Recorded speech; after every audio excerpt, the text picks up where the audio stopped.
When Paldean Fates launches on January 25th in Pokemon TCG Live, you'd be forgiven if you don't notice. Aside from all the new arts for existing cards, there isn't a whole lot that competitive players need to worry about. But my foot lotion supply is running low and I need that sweet YouTube ad revenue. So here I am with a video showing off the best new Paldean Fates decks. The savior of the set, Espathra EX, is the #1 new deck coming in Paldean Fates, which is like saying I was the #1 PTCGL streamer for 10 months straight. The ability is definitely annoying. As long as Espathra is in the active, attacks used by your opponent's active cost 1 colorless energy more. On top of that, you can run Pokemon League Headquarters to increase it by another 1, though it only affects basic Pokemon.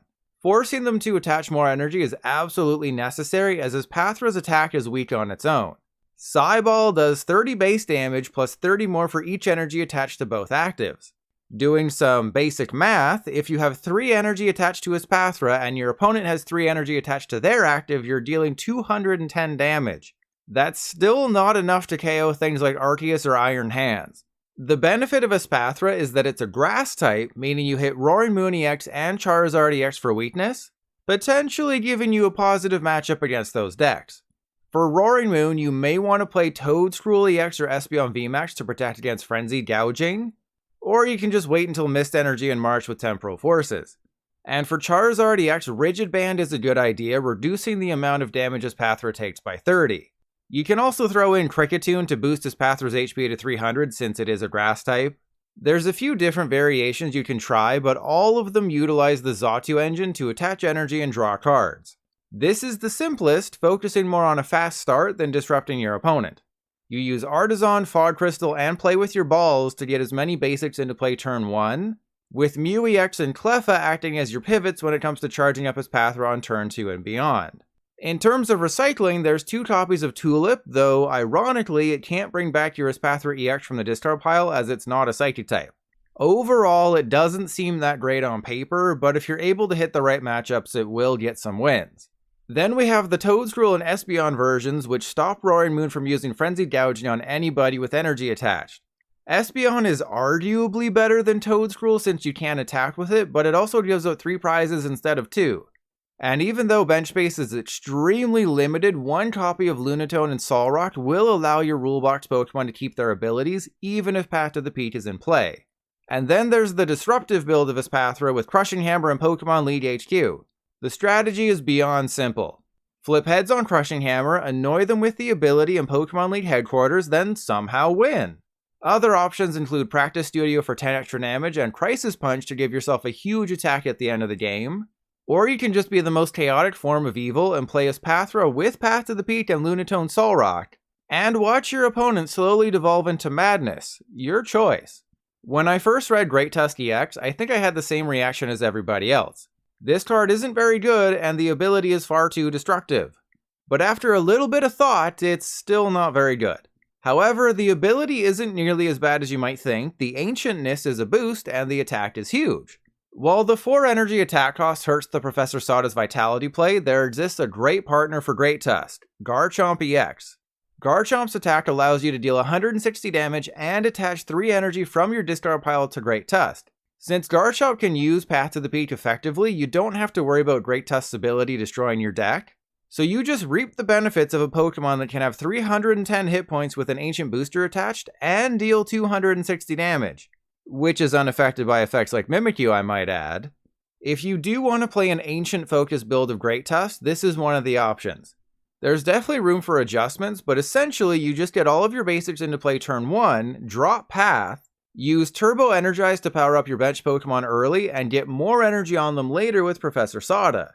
I jammed together 2 separate Japanese lists, so the cohesion might not quite be there, but Slitherwing is a good single prize attacker, Great Tusk is your big attacker, and Brute Bonnet can poison your opponent's active.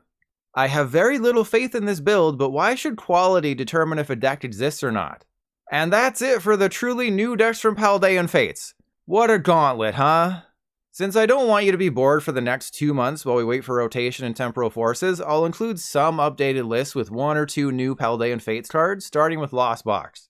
Honestly, the only addition is a single copy of Crisis Punch. If you've yet to try any of the other technical machines in a Lost Zone deck, allow me to turn your attention to Cramorant. The way it's worded, Cramorant allows you to attack for free with any TM.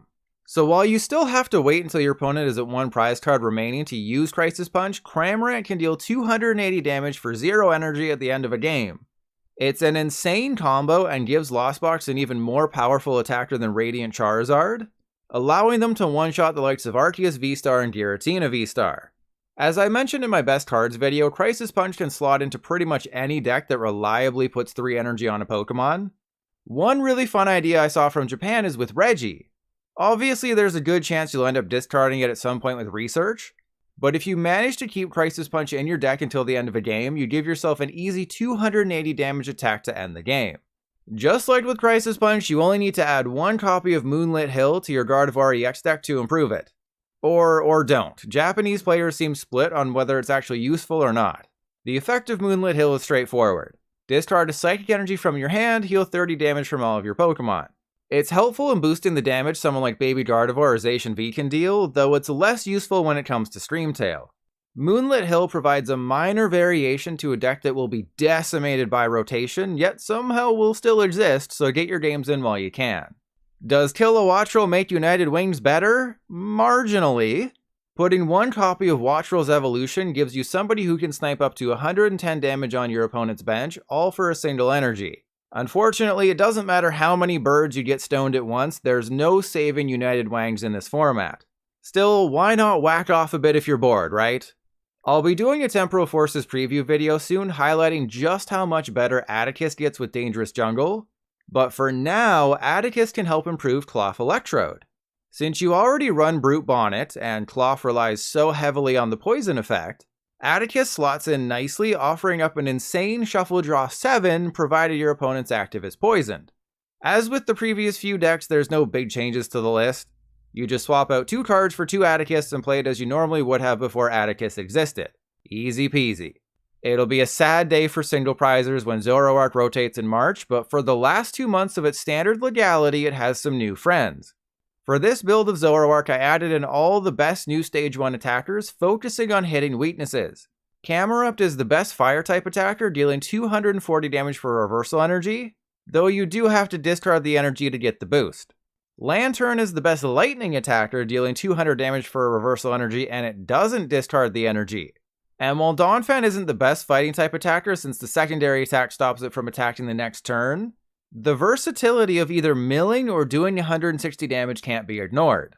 As with any build of Zoroark, you'll never have the perfect list, and even though it seemingly has a positive matchup against whatever you're facing, it'll still disappoint you. And those are the 7 or whatever new decks coming in Paldean Fates, though it's pretty much just 2 new decks and the others are minor variations. You can find lists for the decks in the comments, and feel free to reply with any changes you'd make to them.